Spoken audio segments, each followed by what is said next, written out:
রাজধানী ঢাকার অত্যন্ত সুরক্ষিত এবং অভিজাত একটি লঞ্চ। এখানে সাধারণ মানুষের প্রবেশাধিকার নেই। কাচের বিশাল দেয়ালের ওপাশে ঝকঝকে শহরের আলো, আর ভেতরে চলছে বিদেশি দামি মদের ছড়াছড়ি এবং চুরুটের ধোঁয়ায় আচ্ছন্ন এক মেকি আভিজাত্যের আসর। এখানে যারা বসে আছেন তারা নিজেদেরকে এই রাষ্ট্রের এলিট বা বুদ্ধিবৃত্তিক অভিভাবক মনে করেন। তাদের সাথে যোগ দিয়েছেন কিছু বিদেশি কূটনীতিক এবং একটি বিশেষ প্রতিবেশী দেশের ইন্টেলিজেন্স উইং এর কালচারাল অ্যাটাশে।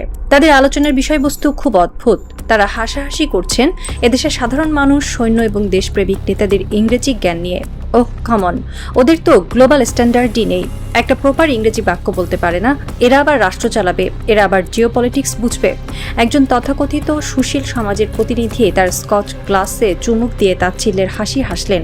টেবিলের এক কোণায় চুপচাপ বসেছিলেন একজন মধ্যবয়সী মানুষ। পরনে সাধারণ একটি ডার্ক স্যুট, চোখে মুখে এক অদ্ভুত প্রশান্তি। তিনি এই রাষ্ট্রের সেই ডিপ স্টেট বা অদৃশ্য নীতি নির্ধারকদের একজন, যারা কখনো ক্যামেরার সামনে আসেন না, কিন্তু রাষ্ট্রের মেরুদণ্ডটা সোজা রাখার কাজটা তারাই করেন। তিনি তার হাতের চুরুটটা অ্যাশট্রেতে আলতো করে পিষে নিভিয়ে দিলেন। তার এই সামান্য নড়াচড়াতেই টেবিলের হাসাহাসি হঠাৎ থেমে গেল। তিনি চোখ তুলে তাকালেন সেই সুশীল প্রতিনিধি এবং বিদেশি কূটনীতিকদের দিকে। তার দৃষ্টি এত শীতল ছিল যে লঞ্চের ভেতরের এসি যেন মুহূর্তেই আরো কয়েক ডিগ্রি ঠান্ডা হয়ে গেল। আপনারা ভাষার ব্যাকরণ নিয়ে হাসছেন? তার কণ্ঠস্বর ছিল নিচু, কিন্তু তাতে লুকিয়ে থাকা ইস্পাতের ধার স্পষ্ট বোঝা যাচ্ছিল।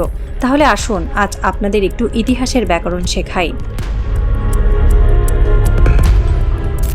অন্ধকার লাউঞ্জে পিনপত নীরবতা। সেই ছায়া পুরুষ কথা বলতে শুরু করলেন। আপনারা বলছেন ইংরেজি ভাষার কথা? পৃথিবীতে যারা ইংরেজিতে অত্যন্ত শক্তিশালী, যারা ব্রিটিশ অ্যাকসেন্টে কথা বলে তৃপ্তির ঢেকুর তোলে, তাদের দেশ ও জাতি হিসেবে আসল অবস্থাটা কি জানেন? তাদের মেরুদণ্ডটা ভাঙা, তারা সাংস্কৃতিকভাবে পঙ্গু। তিনি একটু সামনের দিকে ঝুঁকলেন। পাশের দেশের কথাই ধরুন, তারা আন্তর্জাতিক মঞ্চে গিয়ে চমৎকার ইংরেজিতে বড় বড় কথা বলে। তাদের আমলারা অক্সফোর্ড প্যাটার্নে লেকচার দেয়, কিন্তু বাস্তব চিত্রটা কি? এত সুন্দর ইংরেজি বলা সত্ত্বেও তাদের কোটি কোটি মানুষ এখনো খোলা আকাশের নিচে টয়লেট করে। তাদের দেশের ভেতরে চরম দারিদ্র্য, বৈষম্য আর নোংরা পরিবেশ। ভাষার দম্ভ তাদের পেটের ক্ষুধা আর সামাজিক অবক্ষয়কে ঢাকতে পারেনি। ইংরেজি তাদের শুধু ঔপনিবেশিক প্রভুদের সামনে ভালো দাস হওয়ার যোগ্যতা দিয়েছে, নিজেদের দেশকে মাথা উঁচু করে দাঁড় করানোর ক্ষমতা দেয়নি। বিদেশি কূটনীতিক এবং দেশীয় দালালদের মুখ ফ্যাকাশে হয়ে গেল। কেউ কোনো কথা বলতে পারল না, কারণ কথাগুলো রূঢ় হলেও এটাই নগ্ন সত্য। একটি দেশ কতটা শক্তিশালী তা নির্ধারিত হয় না তারা অন্যের ভাষায় কতটা সুন্দর করে কথা বলতে পারে তার উপর, বরং যারা অন্যের ভাষায় কথা বলে গর্ববোধ করে তারা আসলে মানসিকভাবে দাস। তাদের মনস্তত্ত্ব এখনো সেই ঔপনিবেশিক প্রভুদের বুটের নিচেই আটকে আছে।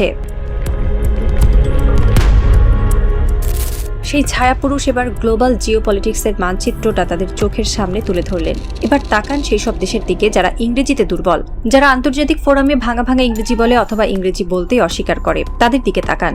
চীন, রাশিয়া, জাপান, তুরস্ক, ফ্রান্স, জার্মান। এরা কি ইংরেজিতে শক্তিশালী? না।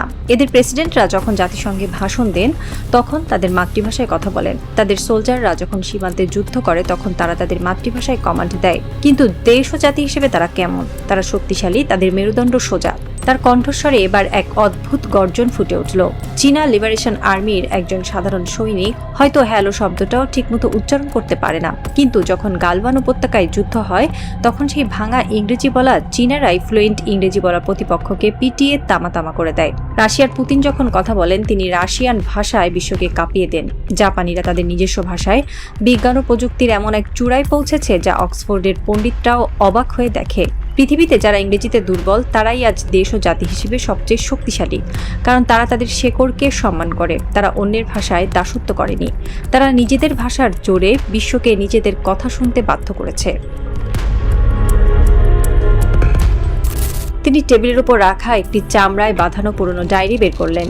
ডায়েরিটা টেবিলের ঠিক মাঝখানে ছুঁড়ে দিয়ে বললেন, ইতিহাসের বই উল্টান। পৃথিবীর ইতিহাস শুরু থেকে পড়েন। পৃথিবীতে সেই জাতি রাজত্ব করে এবং হাজার হাজার বছর টিকে থাকে যারা নিজের ভাষায় শক্তিশালী। এটাই পৃথিবীর ইতিহাস। রোমান সাম্রাজ্য কখনো গ্রিক ভাষায় কথা বলে বিশ্ব জয় করেনি। অটোমান সাম্রাজ্য কখনো ব্রিটিশদের ভাষায় নিজেদের রাজত্ব চালায়নি।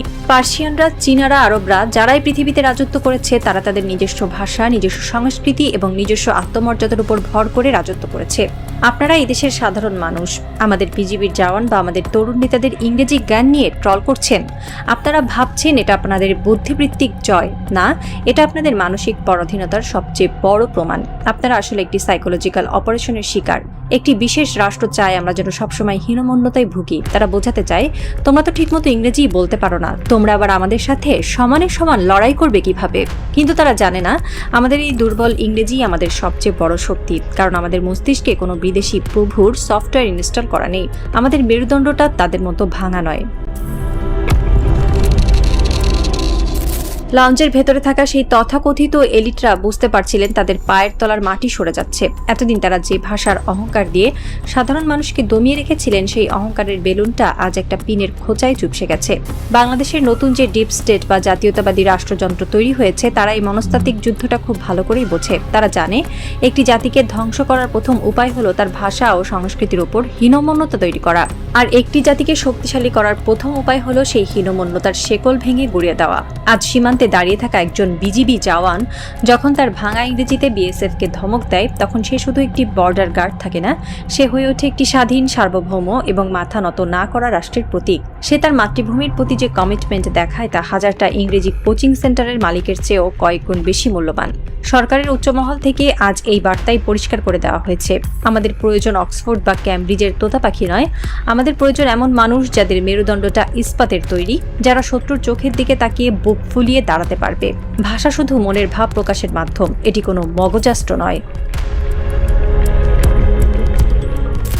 রাত তখন প্রায় 2:30। লাউঞ্জের ভেতরের পরিবেশ থমথমে। সেই ছায়াপুরুষ তার চেয়ার ছেড়ে উঠে দাঁড়ালেন। তিনি তার স্যুটের বোতামটা আটকে নিলেন। বিদেশি কূটনীতিক এবং দেশীয় দালালদের চোখে তখন এক অদ্ভুত আতঙ্ক। তারা বুঝতে পেরেছেন এই লোকটি শুধু তাত্ত্বিক কথা বলতে আসেনি, সেই রাষ্ট্রের সেই অদৃশ্য শক্তি যারা এখন থেকে প্রতিটি ষড়যন্ত্রের পাল্টা জবাব দেবে। তিনি দরজার দিকে পা বাড়ালেন, হঠাৎ থেমে গিয়ে ঘাড় ঘুরিয়ে তাকালেন সেই বিদেশি দেশের ইন্টেলিজেন্স অ্যাটাশের দিকে। আপনাদের দেশে গিয়ে আপনাদের নীতি নির্ধারকদের একটা মেসেজ দিয়ে দেবেন। ছায়াপুরুষের ঠোঁটে এক চিলতে শীতল ভয়ঙ্কর হাসি। তাদের বলবেন, ফ্লুয়েন্ট ইংরেজিতে ড্রাফট করা আপনাদের কোনো ব্লু প্রিন্ট আর এদেশে কাজ করবে না, কারণ এই দেশের মানুষ এখন নিজেদের ভাষায়, নিজেদের শক্তিতে জেগে উঠেছে।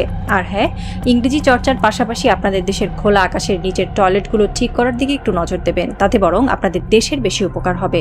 কথাটা বলে তিনি আর এক মুহূর্তও দাঁড়ালেন না। লাউঞ্জের ভারী কাচের দরজা ঠেলে তিনি বেরিয়ে গেলেন ঢাকার অন্ধকার রাজপথে। ভেতরে বসে থাকা পরাশক্তির দালালরা তখনও স্তব্ধ হয়ে আছে। তাদের হাতে ধরা স্কচ গ্লাসের বরফগুলো গলে পানি হয়ে গেছে। তারা বুঝতে পারছে দাবার বোর্ডে তারা সবচেয়ে বড় অস্ত্রটি হারিয়ে ফেলেছে, মানসিক দাসত্বের অস্ত্র। বাইরে তখন উত্তরের ঠান্ডা হাওয়া বইছে। এই হাওয়া কোনো সাধারণ হাওয়া নয়, এটি একটি নতুন রেনেসার হাওয়া। এই দেশে এখন থেকে আর কেউ অন্যের ভাষার দম্ভে মাথা নত করবে না। ইতিহাস বদলাতে শুরু করেছে। আর এই রাজনৈতিক থ্রিলারের শেষ দৃশ্যে যারা এতদিন নিজেদের ভাষাগত আভিজাত্যের অহংকারে ঈশ্বর ভেবেছিল, তারা আজ নগ্ন এবং পরাজিত। অন্ধকারের এই ছায়াযুদ্ধে একটি জাতি আজ তার শেকড় খুঁজে পেয়েছে। আর যে জাতি তার শেকড় খুঁজে পায়, পৃথিবীর কোনো পরাশক্তি, কোনো নিখুঁত গ্রামার বা কোনো ব্লু প্রিন্ট তাকে আর দমিয়ে রাখতে পারে না।